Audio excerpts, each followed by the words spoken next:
I remember once was looking in the open air and one of those glorious little thistledown things came, and I picked it up like that and brought it down, and it looked as if it was struggling to get away, just as if you caught an insect by one leg. It seemed to be struggling to get away, and at first I thought, well, it's not doing that. That's just the wind blowing. Then I thought again, really? Only the wind blowing? Surely it is the structure of this thing which, in cooperation with the existence of wind, enables it to move like an animal, but using the wind's effort, not its own. It is more intelligent being than an insect, in a way, because an insect uses effort. Like a person who rows a boat uses effort, but the man who puts up a sail is using magic. He lets nature do it for him.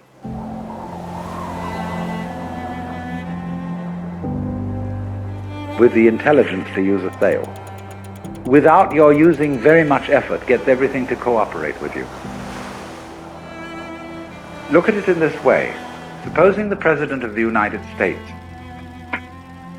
were as unknown to you by name as the local sanitary inspector, the man who looks after the drains and the sewage disposal and all that kind of thing. This is not a glamorous figure, you see. But for that very reason, he probably does his job more efficiently than the president, because the president wastes enormous amount of time in interviewing various groups from the Elks and the Girl Scouts and conferring honors and all this kind of thing. The poor man's life must be an utter torment because he's so well known and therefore has absolutely no time to give to the government of the country.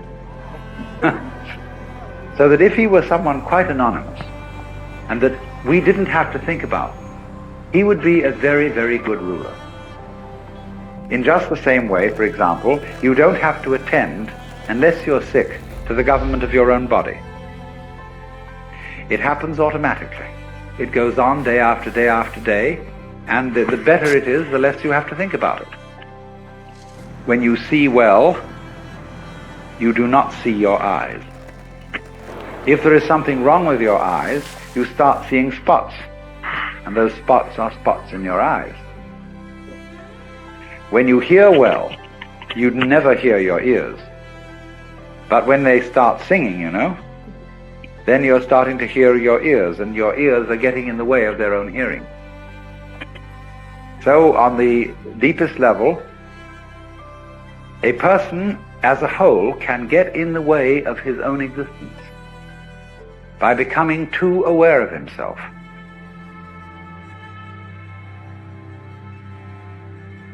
In English, the word heartless has a very bad connotation, as does the word mindless.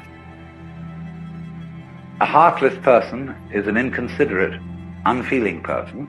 A mindless person is an idiot.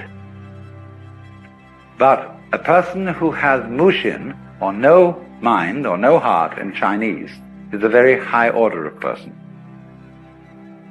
It means that his psychic center doesn't get in its own way. It operates as if it wasn't there.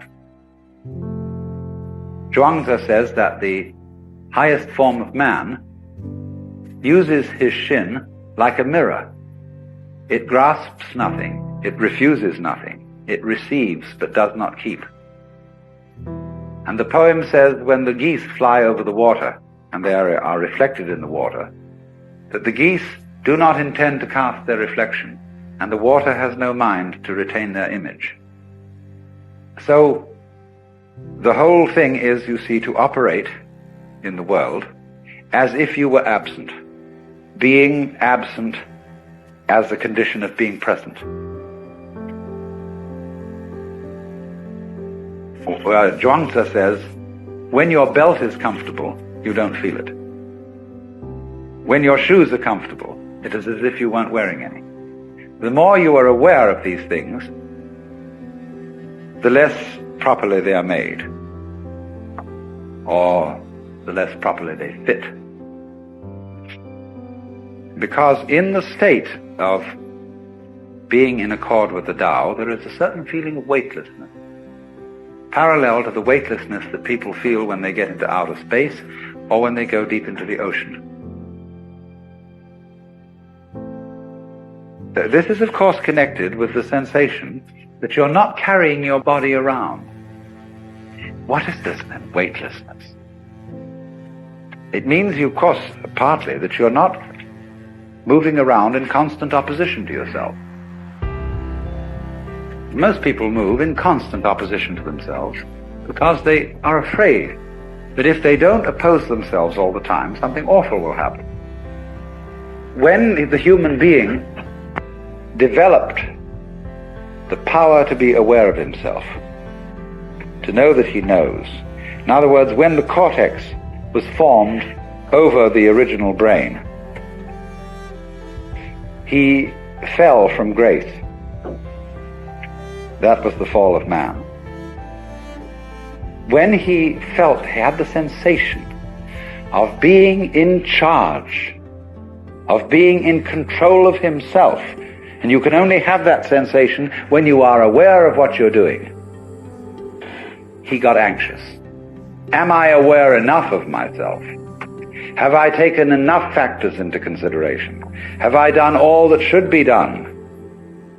And then he started trembling. And this is the great human predicament. The development of self-consciousness, the development of the possibility of reflecting upon one's own knowledge. And Lao Tzu says, "Sir, regard the universe."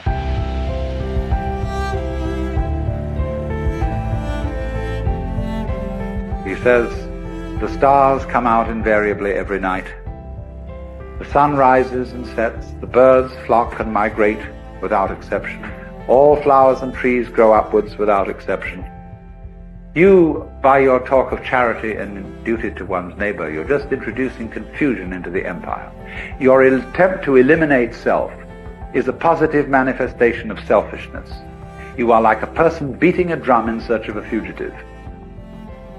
In other words, try to live in such a way that nothing is either an advantage or a disadvantage. You never really know whether something is fortune or misfortune.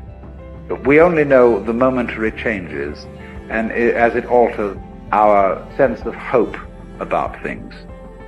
The Taoist is wise enough eventually, you see, to understand there isn't any fixed good or bad. And so his point of view is what is called non-choosing.